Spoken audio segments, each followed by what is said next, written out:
Hello everyone and welcome to this week's edition of the Matchbook Champions League podcast. I'm Phil Kittromilides, joined as ever by Mark O'Hare and Ian Broderick to look ahead to this week's games in Europe's Premier Club competition, the second legs of quarterfinals. Last week we had, not a bad week, 2 winners from 4 tips. Hopefully it'll go a little bit better this week. We've got some interestingly poised ties as well. Going to kick off with Liverpool against Real Madrid. But before we do that, let me tell you about a special sign-up offer we have for new customers. If you are a new customer, you're not yet a Matchbook customer, please do the following. If you register and become a new customer, use the bonus code INSIGHTS.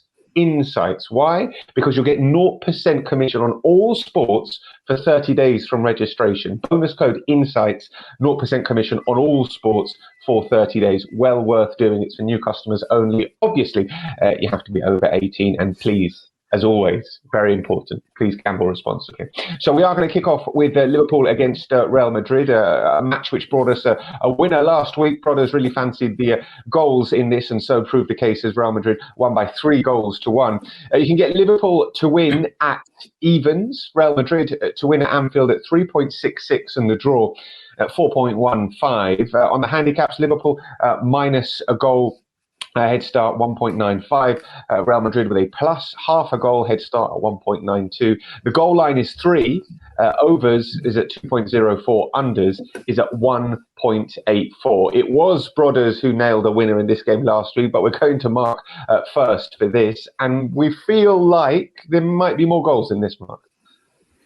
Yeah, I think so. I think the tie is set up that way. But I'm still kind of in shock how easy Real Madrid had it last weekend in that first half in particular against Liverpool. And I think you have to praise Zinedine Zidane for that. He doesn't often get the praise he probably does deserve. And I think having Kroos and Modric in the deep playmaker roles, playing those pinpoint passes over the top of the press and out to the flanks in particular, worked really well. They clearly studied Liverpool's weaknesses and exposed them quite superbly, executed the game plan excellently, and Liverpool's high line didn't work very well, nor did the errors in the individual errors either. So, yeah, and I think out of possession, Real Madrid too sort of sat relatively deep, got men behind the ball, and they looked pretty impenetrable for most of the game. I thought the only time in which they looked a little bit uneasy and fragile was when the game did start to sort of descend into a bit of a basketball end-to-end kind of counter-attack match, which didn't really suit them. But as soon as the third goal went in, they just shut up shop and saw the game out. I thought it was a very professional performance. You called it absolutely spot on. In the big games, they tend to come to the party, and they did so again at the weekend in the Clasico as well. Another commanding performance too. So I don't think Liverpool are going to be anywhere near as bad as they were in that first leg at all. They do have the away goal, but they're still quite a big task for them to try and overturn things. They'll be confident, of course, the Anfield factor, but I don't think Real Madrid are going to be fearful at all after what they've achieved in the first leg, and particularly about fans at Anfield as well. So, I think from a Zidane's perspective, it should be a rinse and repeat. If he can get the same tune out of Vinicius down that left side, I think Real Madrid will be laughing, really. I fully expect them to score. And obviously, Liverpool are going to have to attack, and it depends when they're going to come out and attack. I expect it'll be from the very first minutes. They're going to try and up the pace, up the tempo of the game. But it's going to be very difficult for them to overturn things. So, I'm expecting something very similar to what we saw last weekend, actually. Madrid kind of happy to sort of sit and see, try and take the counter-attack approach, and then Liverpool to kind of come onto them. And we're going to get... I'd be interested to see the team sheet. I expect Klopp might try and pigeonhole all 4 forwards into the team this time around. His team selection came in for criticism last week, and quite rightly so. Their midfield were completely overrun, and the decision to not choose Thiago from the start looked very peculiar indeed. But yeah, I guess, we talked about this game a week ago, but the way the tie is set up, where both teams' strengths are at right now, going forward, the defensive absentees, Real Madrid now without Lucas Vazquez as well, it looks like the perfect ingredients for a goal-based bet. So I'm not sure about Varane. It's presumed he is going to be out, but I've read this morning that there's a potential he might be involved because it's Wednesday. I expect Valverde and Kroos to be okay, despite knocks at the weekend as well. So I wouldn't really be keen on backing Real Madrid in any sort of market. They don't have to win this game, but goals certainly appeal to me at the prices. So for me, over 2 3/4 at just shy of 1.8. Yeah, I think a lot of people are going to be on goals in this one, particularly what we saw in the first leg. You mentioned Real Madrid always sort of coming to the party in the big matches. In matches this season, they've beaten Barcelona twice, Inter Milan twice, Atletico Madrid, Sevilla, and now Liverpool. They've lost to Levante, Cadiz, Alaves, Shakhtar Donetsk, and Alcoyano from the third tier of Spanish football. It's absolutely bizarre, but it does point to the fact that when teams open up against them and don't sit in a low block and defend, they are vulnerable to Real Madrid. What do we think is going to happen, brothers? Do you feel pretty confident of more goals in this one? Yes, I mean, Mark's covered most of the points that I would make. I think the first game surprised me. I mean, obviously, you were very pro Real Madrid, and I think we were all shocked at how poor Liverpool were in that first half. I thought they were better in the second half. They applied themselves with more purpose, but Real Madrid were very comfortable. And I think it will be very interesting to see how this game pans out tactically, because we know Liverpool at Anfield will come out firing from the first second, and they're going to apply a huge amount of pressure on Real Madrid, and that's something that that's an area of the game which they are going to miss Ramos in. They're going to miss his organisation and his leadership at the back there. So I do agree with Mark. I think this game has all the hallmarks of a game that should have goals. I highlighted in last week about the defensive shortcomings of both sides. Real Madrid again didn't keep a clean sheet at the weekend against Barcelona, albeit in a winning game. So I think the easiest way to approach this is goals. I think I fully expect both teams to score, and I mean I would actually probably go over 3. Mark's more conservative than I am, but I think over 3 is perfectly fine as well in this. And I think it's a very straightforward game where Liverpool have to attack. Madrid have got the quality, and we've seen that they can, in Cruz, they've obviously got someone who can ping over those magnificent balls. Nat Phillips was shown to be the sort of very average defender that he was by the run that Vinicius made for the first goal last week. It was just a very straightforward, straight ball. And Vinicius ran in behind, obviously controlled it brilliantly, but and finished it extremely well. But if you can get opened up that easily by a single straight ball, then you're not going to be keeping many clean sheets at this level. So, I do expect Real Madrid to score. And I think Liverpool are just going to have to go for it. So, over 3, keep it simple. I don't hate backing Liverpool at even money in this as well. But I think, again, just purely because, even a 2-1 win, for example, for Liverpool sees Real Madrid go through. I don't think Madrid have to get something from this. But I think, looking at for the reasons that I quite liked Liverpool last week, I still quite like Liverpool this week. I think they can't be as bad as they were in that first half, and I think getting around even money on them isn't the worst bet. It's not a bet I'm going to have, I should stress, but I think it's I think if you look at the prices, then that's not too bad. But I think easiest way to play is goals. Okay, if you're listening to us on the podcast, thank you. Keep listening. If you're watching us, we are live across Matchbooks at social media channels, YouTube, Facebook, Twitter. Get involved. You can write us a comment and ask us a question, and we'd love to have you involved in the program. Gerard has very politely said, "Good morning, gentlemen." Good morning, Gerard. Thank you for joining us on the Matchbook Champions League podcast. So that's Liverpool, Real Madrid, and we are going with the slightly more conservative version bet of over 2.75 goals.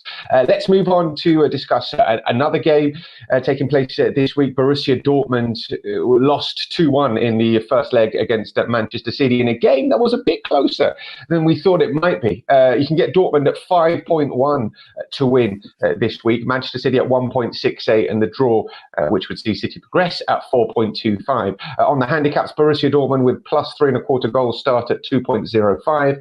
Manchester City at minus 3.25 goals at 1.86. The goal line is 3. Overs at 1.92, unders at 1.95. We were relatively confident Manchester City could give us a victory on the handicap. I think we were on them at minus 1.5 last week. Didn't quite pan out, and that first leg was a bit closer than we thought. Erling Haaland has continued his goal drought. I think it's 6 games without scoring now for club and country. Unbelievable. Brothers, we still like City in this one? Yes, I think so. I mean, I think you look at the quality they have. I know they've lost at the weekend to Leeds 10-man leads. But there was a number of changes that Guardiola made in that game, resting key players and obviously with an eye on this fixture. So I wouldn't take that as any kind of form guide, especially with the cushion they have in the Premier League. I think he's pretty much decided that they've won that, and he can do what he likes in the Premier League now. I think looking at this match, it's interesting you say about Haaland's goal drought. You do wonder whether or not all the speculation that's going on about his future is affecting his mindset a little bit, because Ola is very publicly touting around all the top clubs in Europe and visiting people, and I mean it's not something. He did get an assist in the first leg. He did get an assist. He did. Oh no, and of course, I mean he's a sensational player. I mean but I feel that he's the best natural finisher that I've seen in terms of just pure finishing. And certainly a player of his age. I mean, it's just extraordinary. And he's getting bigger and stronger by the day. There was that fantastic image of Foden talking to him at the end of the first leg, and Foden basically got up to his tummy button. And he just looks like an absolute beast. So, I bow to no man in my admiration of Haaland. I think he's going to be the best striker in the world for a number of years to come. But, I mean, looking at this, you have to consider how the game's going to pan out. I mean, we know that Dortmund are probably going to try and keep things tight again if they can. They've got the away goal, so they'll probably be thinking, if they can somehow keep Man City out and get nick a sort of 1-0, then they'll be through. But this Man City team, they're just so good. I mean, you look at the quality that De Bruyne can bring. I thought Gundogan was a little bit subdued by his high standards in the first leg, albeit he set up Foden for the winner. But I think this is a Man City team that will control possession. They will do what they did in the first leg, which is create opportunities. And I fully expect someone like Aguero or Jesus to start in this match, because I felt that they were lacking that sort of lethal finisher in the first game. And that Guardiola knows that he doesn't have to win this game. Man City can dominate possession. Sooner or later, Dortmund are going to have to come out and press them and try and push for a goal. And I just fully expect Man City to win it. I think they are the better team. We saw it the weekend again. Dortmund won, but they won 3-2 against Stuttgart and conceded another couple of sloppy-ish goals. And I just think that they're not a side that you can trust defensively. So, me, this is a very simple. I mean, we were very strong last week, Mark and myself, on Manchester City -1.5. And I think that was still, the right play. I mean, albeit it lost, but it was still the right bet. And I think this game, Man City simply win. And I'd take the -0.75 on the handicaps, because I think they could win by 2 or 3. It lost, but it was the right bet. That's what happened. Well, it happens. I mean, it does happen. The key to winning with any bet is to have bets at the right prices. Now, you're always going to have losing bets in that, but if you'll be a winner long term as long as you're having the right bet at the right price. Absolutely.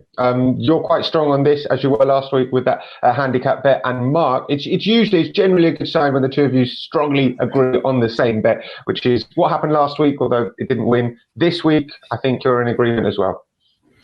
Yeah, for sure. Talking about last week's bet, we beat the closing line quite convincingly towards the end as well, which is always a good barometer of how good your bet has been, or if you're on the right lines at least. And yeah, Dortmund surprised me. I thought they were excellent in the first leg, in fairness to them. We saw them produce something special in Seville, but I did fear the worst when they conceded that stupid goal really early on. Had a promising start and then conceded that sloppy goal, which it's just their season in a microcosm really. But normally they kind of flail and falter from thereafter, but I thought they recovered really well. You could see the frustration in all their players and management when they conceded that goal, game plan going out the window. But if that's a decision which Ederson got away with when Bellingham basically should have scored or at least got the penalty, who knows how the game would have panned out really. But the bigger picture is, from a Dortmund perspective, they got an away goal, they're still in this tie, they'll be encouraged that they kept City at arm's length. But from a City perspective, the room for improvement is vast, really. I think Foden and De Bruyne were the only players that have come out of it with any sort of credit, really. Defensively, I didn't think they coped massively well with Haaland, even if he didn't score. There was a moment where he just barged Ruben Dias out of the way, and it kind of unnerved the defence a little bit, which is a little bit of a concern. But I think, for me, coming back out of that game, seeing Guardiola, how frustrated he was with the performance. They only had 11 shots in the game, so he knows that they weren't anywhere near good enough. He talked about how they had to tweak their press coming into the second leg. So he's going to be looking for improvements. And I know people can look to this game and say, well, they've failed at this kind of stage in recent seasons against similar sort of teams, but this is the first time City have come into a quarter-final second leg in the lead, in the tie as well. So it's a different sort of pressure they're feeling, but I still think they're going to be too good for a Dortmund team, as Brod has said, who just cannot be trusted defensively. I watched the game again against Stuttgart at the weekend, and just so sloppy, so vulnerable, so fragile. And I think if City just turn up the notch a couple of dials, they'll be good enough to score a couple of goals here. And for that reason, it brings in the handicap play. But the beauty of the -3/4 handicap is we'll still make money if City win, regardless, whether it's by 1 goal, 2 goals, or 3 goals. We're still making money, which is what we're here for at the end of the day. Absolutely. Two very convincing arguments about the same bet. City -3/4. That's our play for the game in Dortmund. Let's move on and talk about one of the big ties. The first leg of Bayern Munich Paris Saint-Germain was one of the best games I've ever seen, certainly in the last few years in the Champions League. PSG ended up winning somehow by 3-2. Bayern Munich had 31 shots. I think they had an XG nearly of 5, but they still managed to lose, primarily, I guess, because they didn't have Robert Lewandowski. They are trailing going into this second leg, but they are favourites to win in the French capital. You can get PSG at 3.14, Bayern at 2.19, the draw at 4.1. On the handicaps, you can get PSG with a quarter goal start at 1.97, Bayern minus a quarter goal at 1.92. The goal line is, as you'd expect, pretty high. Over 3.5 is at 2.02. Under 3.5 is at 1.87. Mark, we all quite like Bayern to win last week. They really, really should have. Somehow they didn't. Are they going to win? Are they going to win this week? Yeah, I think they will, and I think they've got an outside chance of qualifying as well. Certainly wouldn't rule them out at all. Agree, absolutely fantastic, unorganised chaos that first leg, just fantastic to watch. Loads of goals, cards, opportunities, just brilliant football. Probably the Champions League final we hoped and expected last year, really. Just thrilling from the first whistle, even better with the snow as well. Just a great occasion, really. So, we liked Bayern last week, and the performance didn't necessarily surprise me. The result did. Though those sort of defensive flaws, we've seen those vulnerabilities and those lapses in judgment over the past 12, 18 months now with Bayern. They've just got that superior firepower, which has been able to blast their way past most of the teams they've played during that spell. But as you say, without Lewandowski, and when you've got a team as dangerous really as PSG in the counter-attacking transitions, there is always going to be a concern. So, I think that's probably why I still make City probably slight favourites to win the Champions League outright, really. They just have a little bit more control than Bayern at the minute. But, credit to PSG. They took their opportunities, very, very clinical. We talked about the potential of Verratti being a huge absentee in that first leg. They didn't really need him in a way, because they just played basically long balls over the top, and players like Neymar and Mbappe to take opportunities like that. But I think he will be missed in this match, and I think he will be missed as well with Marquinhos as well, who I think is absent as well. So basically their two on-field leaders won't be around. It was quite a simplistic game plan from PSG in the first place, but they're going to be under pressure here. Bayern, we've talked about PSG so many times on this podcast in the last couple of years about how they've not been able to handle the pressure when it's mattered, really. And okay, they got to the Champions League final last year, but this is because a different kind of pressure. Europe's premier PSG backer on the podcast, every single year. PSG. Well, I couldn't have heard of.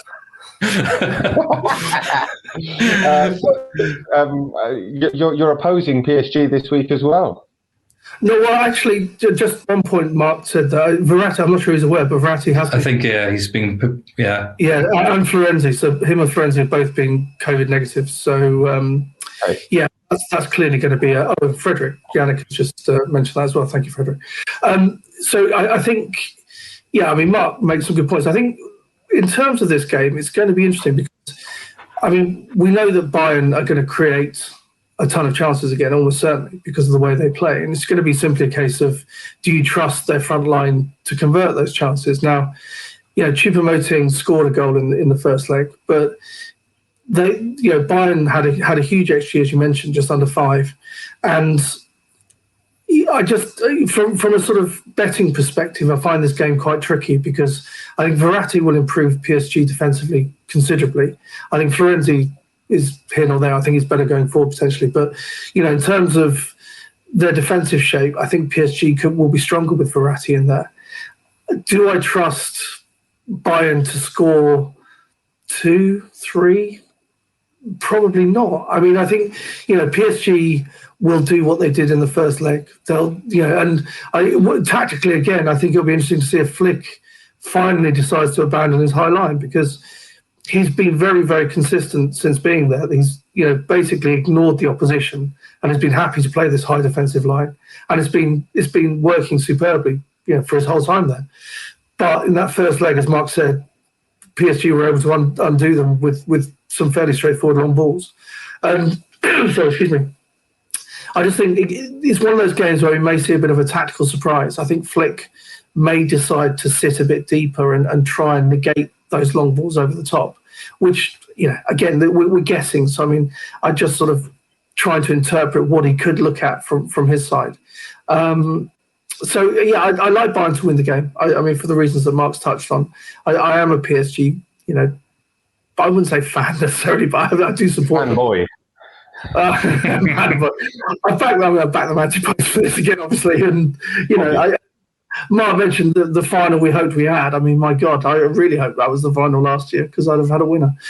But I think this is a game that could go. I mean, it's one of those ones which could go either way from a goals point of view, and it's a bit of a tricky one, because it does have the potential actually to play out a bit like the final, and sort of be surprisingly low scoring, even though it's a second leg and Bayern have got to push and so on, just purely because of the absence of Lewandowski and the fact that Bayern could sit a bit deeper to try and negate the pace of Mbappe and Neymar and so on. So, yeah, I think for me the bet is Bayern to win. It's not a game I'm going to go crazy on, and I think I'm just going to keep my fingers crossed that my Neymar top goal scorer and PSG anti-post slips stay alive. Listen, if you just keep backing PSG every single year to win their Champions League, if they're 11-1, I just have to wait 10 years and I break even. There we go. That is not a good strategy to follow, guys, by the way. It's exactly the strategy to follow. As long as the price is there, you're all right. Okay. Final game for us to talk about before we go is Chelsea against Porto. This game being played, as the first leg was, in Seville at the Estadio Ramon Sanchez Pizjuan. Last week on their trip to Andalusia, Chelsea won 2-0 against Porto with a smash and grab job, but they got the job done with those 2 away goals. You can get them at 1.83 to win at home, quote unquote, because they are playing in Seville. Porto at 4.6 with the draw at 3.96. Chelsea with a minus 0.5 handicap at 1.83. Porto with a plus half a goal start at 2.08, and the goal line slightly higher than it was last week, 2.5. You can get overs at 2.02, unders at 1.89. Brothers, you are a Chelsea fan. We know that you don't often let your heart dominate your head though when it comes to Chelsea. What are we thinking for this game? Is it another difficult one to judge? Last week we quite liked the unders, and that proved a winner for us. What are you thinking? Yeah, I think it is a difficult one to judge. I think Porto played very well in that first leg. I think Chelsea were fortunate to win 2-0, certainly. And I think Porto missed Taremi and Oliveira, and obviously they're both back for this game. So I think it's going to be a very difficult match for Chelsea. I certainly wouldn't be looking to back Chelsea at those sorts of prices. And if anything, I think I'd probably look to lay Chelsea at that price, because Porto will know what they have to do in this game. They're going to press Chelsea. They're going to look to essentially play the same game they played last week, and get a better result, because the second goal was a defensive error that Chilwell took advantage of brilliantly. First one, Mason Mount, again, it was a well-taken goal, but it wasn't the greatest goal you'll ever see from a defensive standpoint. I mean, he was able to turn his man very easily, and then the goalkeeper probably could have done better with the shot. It wasn't the hardest shot you've ever seen in the corner. So I think as a Chelsea fan, clearly I'm praying that we get through. But I think looking at the match from purely from a sort of betting point of view, Chelsea are too short. And I think you look at the way that Porto performed, and I think Sergio Oliveira has been a tremendous player for them this year, and you can't underestimate his influence in the middle of the park.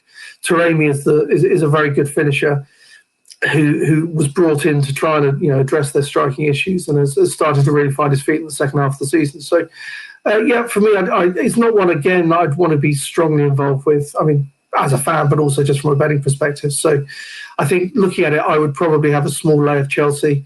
They'd be happy with a draw, obviously, to proceed, and frankly, they'd be happy with a 1-goal loss. They just need to get through to the next round and play, one of Real Madrid and Liverpool.